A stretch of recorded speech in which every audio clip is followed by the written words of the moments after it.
തെക്കൻ ഗുജറാത്തിലെ ജുനഗഡ് ജില്ലയുടെ തെക്കേ അറ്റത്തുള്ള വീരാവലിലെ തെക്കൻ കടൽ തീരത്തിന്റെ പടിഞ്ഞാറ് ഭാഗത്താണ് സോമനാഥ ക്ഷേത്രം സ്ഥിതി ചെയ്യുന്നത്. 12 ആദി ജ്യോതിർലിംഗങ്ങളിൽ ആദ്യത്തേതാണ് ഇതെന്നാണ് വിശ്വാസം.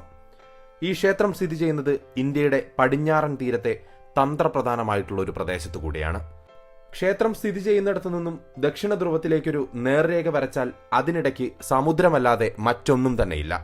അതായത് ക്ഷേത്രം അഭിമുഖീകരിച്ച് നിൽക്കുന്നത് ദക്ഷിണ ധ്രുവത്തിനെ മാത്രമാണ്. അധിനിവേശക്കാരുടെയും അതിക്രമക്കാരുടെയും തുടർച്ചയായ നശീകരണത്തിന് ഇത്രയേറെ ഇരയായ മറ്റൊരു ക്ഷേത്രവും ഇന്ത്യയിലില്ല. ഈ അടുത്ത കാലത്ത് പോലും ഈ ക്ഷേത്രത്തിനെതിരെ തീവ്രവാദ ആക്രമണമുണ്ടായിട്ടുണ്ട്. നശിപ്പിക്കും തോറും പുനർജനിച്ചു പോന്നു എന്നതാണ് സോമനാഥ ക്ഷേത്രത്തിന്റെ സവിശേഷത. സോമനാഥിൽ ഇന്ന് നമ്മൾ കാണുന്ന ക്ഷേത്രം 1950 ഇന്ത്യയുടെ ഉരുക്കുമനുഷ്യനായ സർദാർ വല്ലഭായ് പട്ടേലിന്റെ ശ്രമഫലമായി പുനരുദ്ധരിച്ച് പുനർനിർമ്മിച്ചതാണ്. നശിച്ചു കിടന്ന ക്ഷേത്രം 1947 നവംബർ 13 സന്ദർശിച്ച പട്ടേൽ ക്ഷേത്രം പുതുക്കി പണിയാൻ തീരുമാനമെടുക്കുകയായിരുന്നു. 3 വർഷം കൊണ്ട് ക്ഷേത്രത്തിന്റെ പണി പൂർത്തിയായി. 1951 മെയ് 11 രാഷ്ട്രപതി ഡോക്ടർ രാജേന്ദ്ര പ്രസാദാണ് ഇപ്പോഴത്തെ ക്ഷേത്രത്തിന്റെ പ്രാൺപ്രതിഷ്ഠ നടത്തിയത്. സോമനാഥ ക്ഷേത്രമുണ്ടാക്കിയത് ചന്ദ്രനാണ് എന്നതാണ് ഐതിഹ്യം. ദക്ഷ പ്രജാപതിയുടെ 27 നക്ഷത്ര കന്യകമാരെ ചന്ദ്രൻ വിവാഹം ചെയ്യുന്നു. അങ്ങനെ അദ്ദേഹം നക്ഷത്രങ്ങളുടെ നാഥനായി. പക്ഷേ ചന്ദ്രനിഷ്ടം രോഹിണിയോടായിരുന്നു. ഇത് മറ്റു ഭാര്യമാരെ ചൊടിപ്പിച്ചു. വാർത്തയറിഞ്ഞ ദക്ഷ പ്രജാപതി ചന്ദ്രനെ ശപിക്കുന്നു. ചന്ദ്രന്റെ ശോഭ ക്ഷയിച്ചു പോകട്ടെ എന്നുള്ളതായിരുന്നു ആ ശാപവാക്കുകൾ. ഈ ശാപത്തിൽ നിന്നും മോക്ഷം ലഭിക്കുവാനായി ശിവനെ ഭജിച്ചാൽ മതി എന്നുള്ള കാര്യം മനസ്സിലാക്കിയ ചന്ദ്രൻ അത്തരത്തിൽ ശാപമോക്ഷം നേടിയെടുക്കുന്നു. ക്ഷയിച്ച് ഇല്ലാതെയാവുന്ന ചന്ദ്രന്റെ ശോഭ 15 ദിവസത്തിന് ശേഷം വീണ്ടും തിരികെ ലഭിക്കുമെന്നുള്ളതായിരുന്നു ശാപമോക്ഷം. ശാപമോക്ഷം കിട്ടിയ ചന്ദ്രൻ സോമനാഥിൽ അങ്ങനെ ക്ഷേത്രം പണിതു, അതും സ്വർണം കൊണ്ട് തന്നെ. പക്ഷേ കാലാന്തരത്തിൽ ഈ പറയുന്ന ക്ഷേത്രത്തിനും നാശം സംഭവിച്ചു. വിശ്വാസങ്ങളുടെ കാര്യത്തിലോ ഐതിഹ്യങ്ങളുടെ കാര്യത്തിലോ യുക്തി തേടുന്നത് അഭികാമ്യമായിട്ടുള്ള ഒരു കാര്യമല്ല. അതുകൊണ്ട് തന്നെ സോമനാഥ ക്ഷേത്രത്തിന്റെ നിർമ്മിതിയുമായി ബന്ധപ്പെട്ടുള്ള കാര്യങ്ങൾ മാറ്റിവെക്കാം. പക്ഷേ ചരിത്രത്തിലെ ചില വസ്തുതകൾ തള്ളിക്കളയാനായിട്ട് പറ്റില്ല. അതിൽ തീർച്ചയായിട്ടും ഒരു യുക്തിയുണ്ടായിരിക്കും. അത്തരത്തിലുള്ള ചരിത്രങ്ങളെ നമുക്ക് വസ്തുതകളുടെ ബലത്തിലല്ലാതെ തള്ളിക്കളയുകയും സാധ്യമല്ല. അത്തരത്തിൽ സോമനാഥ ക്ഷേത്രത്തിന്റെ ചരിത്രത്തിലേക്കാണ് ഇനി നമ്മൾ പോകുന്നത്. വർഷം 1026 ചാലൂക്യ രാജാവായിരുന്ന ഭീമൻ ഒന്നാമനായിരുന്നു ഗുജറാത്തിലെ ചില പ്രദേശങ്ങൾ ഭരിച്ചിരുന്നത്. അദ്ദേഹത്തിന്റെ ഭരണകാലഘട്ടത്തിലാണ് ആദ്യമായി സോമനാഥ ക്ഷേത്രം കൊള്ളയടിക്കപ്പെടുന്നത്. തുർക്കി മുസ്ലിം ഭരണാധികാരിയായിരുന്ന മഹമ്മൂദ് സോമനാഥ ക്ഷേത്രം കൊള്ളയടിക്കുകയായിരുന്നു. സോമനാഥ ക്ഷേത്രത്തിന് നേരെ നടന്ന ആദ്യത്തെ ആക്രമണമായി ചരിത്രം രേഖപ്പെടുത്തുന്നത് ഈ ആക്രമണത്തെയാണ്. ആക്രമണം നടന്ന വർഷവുമായി ബന്ധപ്പെട്ട് തർക്കം നിലനിൽക്കുന്നുണ്ട് എന്നുണ്ടെങ്കിലും ഈ കാലഘട്ടത്തിൽ സോമനാഥ ക്ഷേത്രം ആക്രമിക്കപ്പെട്ടു എന്നുള്ള കാര്യത്തിൽ ഇസ്ലാമിക ചരിത്രകാരന്മാർക്ക് പോലും യാതൊരു സംശയവുമില്ല എന്നുള്ളതാണ് സത്യം. പേർഷ്യൻ ചരിത്രകാരനായിട്ടുള്ള അൽ ബിറൂനി 1026 ഇത്തരത്തിൽ സോമനാഥ ക്ഷേത്രം തകർക്കപ്പെട്ടിരുന്നു, അതല്ലെങ്കിൽ ആക്രമിക്കപ്പെട്ടിരുന്നു എന്ന് വ്യക്തമായി തന്നെ പറയുന്നുണ്ട്.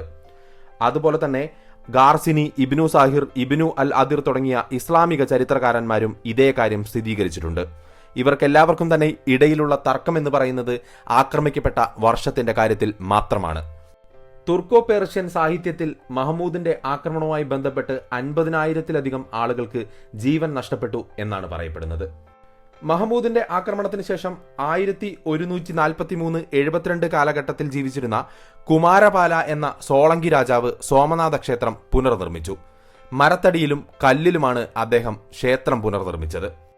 പിന്നീട് 1299 ഗുജറാത്ത് അധിനിവേശ കാലത്ത് ഉലൂഖാന്റെ നേതൃത്വത്തിൽ അലാവുദ്ദീൻ ഖിൽജിയുടെ സൈന്യം വഗേല രാജാവായ കർണനെ പരാജയപ്പെടുത്തുകയും സോമനാഥ ക്ഷേത്രം കൊള്ളയടിക്കുകയും ചെയ്തു.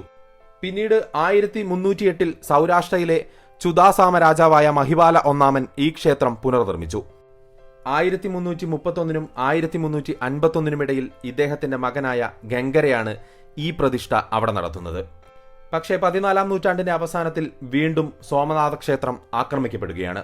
1395 ഡൽഹി സുൽത്താനേറ്റിന്റെ കീഴിലുള്ള ഗുജറാത്തിന്റെ അവസാനത്തെ ഗവർണറും പിന്നീട് ഗുജറാത്ത് സുൽത്താനേറ്റിന്റെ സ്ഥാപകനുമായ സഫർ ഖാൻ വീണ്ടും ക്ഷേത്രം നശിപ്പിച്ചു.